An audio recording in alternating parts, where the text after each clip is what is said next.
know in just about 7 minutes from now. Closest to you in lane number 1, Denmark, then Australia, Italy in 3, Spain are in 4, then Russia, and on the far side, Germany. This new event will bring together new combinations. Here, the Australians. Outside them, Italy. Here, the men who certainly look to be in with a major chance. The Russians, a rare appearance for them in the lightweight divisions, and Germany on the far side. So that's the lineup through the first 250 metres. The Spanish well to the fore, and also the Australians in lane 2, Dan. Yeah, well, it's Spain at the moment. They're looking very, very relaxed, very calm. Climent in the bow seat, youthful president of his rowing federation. Unusual and a big, certainly somebody who's leading by example. Very good to see the Russians here. The Eastern Bloc countries, the Eastern European countries have long shunned lightweight rowing, but it's good to see them here in lightweight rowing today. Spain on terms with Australia in the first quarter. On the far side, Herbert, Vogt and Stephan Fahrig for Germany. Both men from Cologne. And just coming into the picture now, Dan, the Australian pair, Simon Morrison and Gavin Hall. Yes, they've got about a quarter of a length on the Spanish pair. Moving very well, technically very, very good.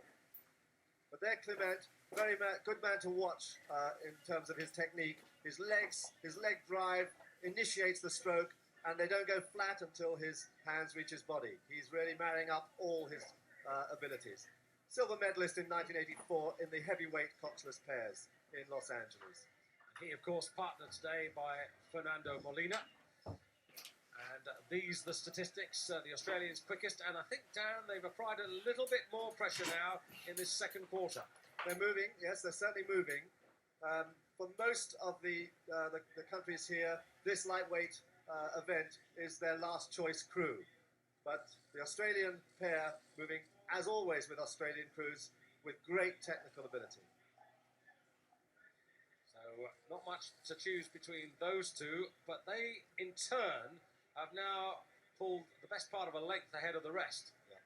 And Spain have put the Australians back under pressure, and they're now rowing really stroke for stroke. Just about a length clear of Russia, who are being challenged by Germany on the far side. Indeed, Russia third, fourth Germany, and then behind them Italy, who were on terms very early on, and Denmark in lane 1. They're the trailers at the moment. We've got two terrific battles developing here for first place and then for third place on the far side. But Spain at 36, matching Australia's early move extremely well as they go through the 1,000-metre mark. And through that second quarter, it was these men, Simon Morrison and Gavin Hall, who were quickest of all, 1:41.56 after a first quarter, 1:34.97.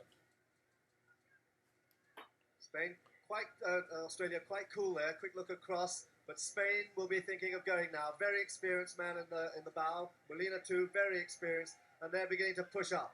Spain beginning to push up to 37, trying to break away, but it's Australia still, Australia moving, Spain trying to get back again, Australia now about a half a length. Australia made a big push there, and it's Germany on the far side beginning to push back the Russians. Germany, half a length on the Russians, on the far side. Australia just now checked by Spain for the first place. Yes, two really close fights, as you suggested, Dan. It's very little between these two men, these two boats, I should say. Germany on the far side, the two men from Cologne, and the Russians, Vladimir, Mitiuchev and Alexandr Ustinov, pretty experienced in their own right. But those two crews look to have the bronze medal between them, unless the Spanish fade, and I don't think that's going to happen, and unless, of course, the Australians fade, and I don't think that's likely to happen either. So we've got two great battles here. Spain now pushing up to 38, 39, and they're getting back on terms with Australia. Australia up, Australia being pushed up as well. They are now really, little in it, nothing in it at all, with 500 metres to go. What a battle here. Two bow-to-bow races, and the Italians coming in there. They've gone very quickly through the third quarter there, the Italians.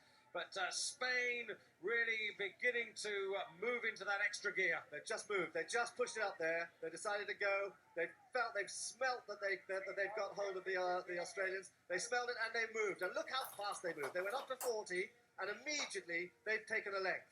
Just like that in 25, 30 strokes. Yes. Perfectly timed burst and beautifully executed. And they're opening up clear water now. And coming up on the far side, Germany just on edge on the Russian pair, and they're beginning to put the Australians under pressure as well.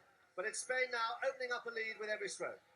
Indeed, and the last caption overtaken by events. Spain are very clearly in first place ahead of Australia, and then Russia really striving at the moment, and the Russians are beginning to apply the pressure here quite effectively.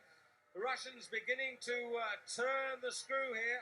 The Australians, though, struggling now. They look so good, but now they've been put under pressure. They're not finding too many answers to the questions, and the others on the far side are gaining strength as they weaken. Everybody went up to 40. Australia tried to, but that early lead has cost them a lot, and they're finding it very hard to respond. But it's Spain, Climent and Molina, 3/4 of a length in this inaugural event of the lightweight coxless pairs. And here it comes, the battle, and look at this. Australia are dying with every stroke, and the other two are flying. And it's no question, Spain take the gold, but who gets silver and bronze? Well, I wouldn't call that. I couldn't call that, Dan. That was three crews in a blanket finish for silver and bronze, and we'll just have to wait for the replay. We can be sure that Italy got fourth place. Well, did Australia hang on? Did Russia?